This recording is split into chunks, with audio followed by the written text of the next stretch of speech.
So guys, आज का ये वीडियो बड़ा ही इंफॉर्मेटिव और इंटरेस्टिंग होने वाला है, क्योंकि आज की एडवांस इंग्लिश स्ट्रक्चर डे 148 की लेसन में यहाँ पे आपको कुछ नए नए सेंटेंसेस देखने को मिलेगा और मैं आपको इस तरह का सेंटेंस पढ़कर बताऊंगा। उसके बाद इसे कैसे ट्रांसलेट करना है, कौन सा एडवांस स्ट्रक्चर का यूज़ करना है, सब कुछ आपको इस वीडियो में स्टेप बाय स्टेप मैं बताने वाला हूं। तो वीडियो को कंप्लीट वॉच करना है, ज़रा भी स्किप नहीं करना है। और गाइज, मैं आपको एक चीज़ और बता देना चाहता हूं, जो एडवांस स्ट्रक्चर मैं आपको बताऊंगा उस एडवांस स्ट्रक्चर को आपको हमेशा यूज़ करना है, नहीं तो आप इस तरह का एडवांस स्ट्रक्चर अपनी माइंड में रख नहीं पाओगे, आप इसे भूल जाओगे। इसलिए इसे अपनी बोलचाल में अक्सर यूज करना है, ठीक है। तो चलिए सबसे पहले देख लेते हैं सेंटेंस क्या है।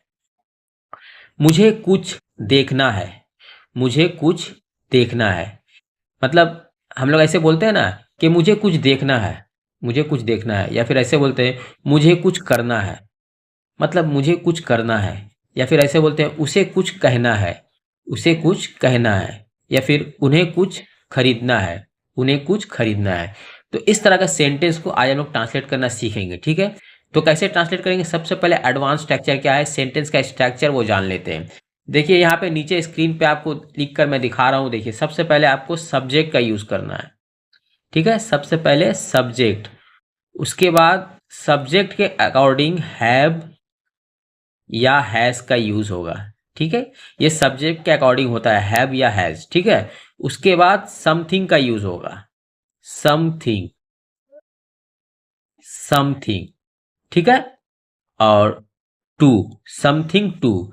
उसके बाद आपको वर्ब की फर्स्ट फॉर्म का यूज करना है, ठीक है। वर्ब की फर्स्ट फॉर्म, जो आपका वर्ब रहेगा उसका फर्स्ट फॉर्म आपको यूज करना है, ठीक है। अब चलिए इसके जरिए सेंटेंस बनाना सीखते हैं। तो हमारा पहला सेंटेंस है मुझे कुछ देखना है। मुझे कुछ देखना है तो सबसे पहले सब्जेक्ट यूज होगा। यहाँ पे सब्जेक्ट क्या है, मुझे। इंग्लिश में मुझे मतलब आई, आई। उसके बाद सब्जेक्ट, उसके बाद सब्जेक्ट के अकॉर्डिंग हैव या हैज का यूज होता है। यहाँ पे देखिए आई है, आई के साथ अक्सर हैव का यूज होता है, आई हैव। उसके बाद समथिंग, समथिंग, ठीक है। उसके बाद टू, वर्ब की फर्स्ट फॉर्म का यूज करना है। तो यहाँ पे वर्ब क्या है, देखना। देखना एक वर्ब है, मतलब वॉच, तो वर्ब की फर्स्ट फॉर्म वॉच ही होगा, वॉच, ठीक है। देखिए मुझे कुछ देखना है, I have something to watch, I have something to watch, okay. चलिए नेक्स्ट एग्जांपल देखते हैं। मुझे कुछ करना है।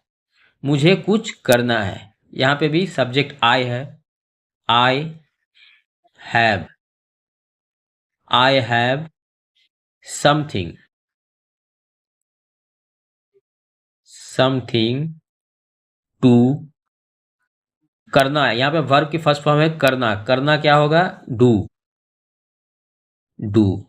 I have something to do, मुझे कुछ करना है, ठीक है। नेक्स्ट देखते हैं। उसे कुछ कहना है। उसे कुछ कहना है, उसे को इंग्लिश में बोलते हैं ही। और ही के साथ अक्सर हैज का यूज होता है। यहाँ पे हैव का यूज नहीं होगा, यहाँ पे हैज का यूज होगा। He has something, something to, कहना का इंग्लिश है से। ही हैज समथिंग टू से। चलिए नेक्स्ट एग्जांपल देखते हैं। उन्हें कुछ खरीदना है।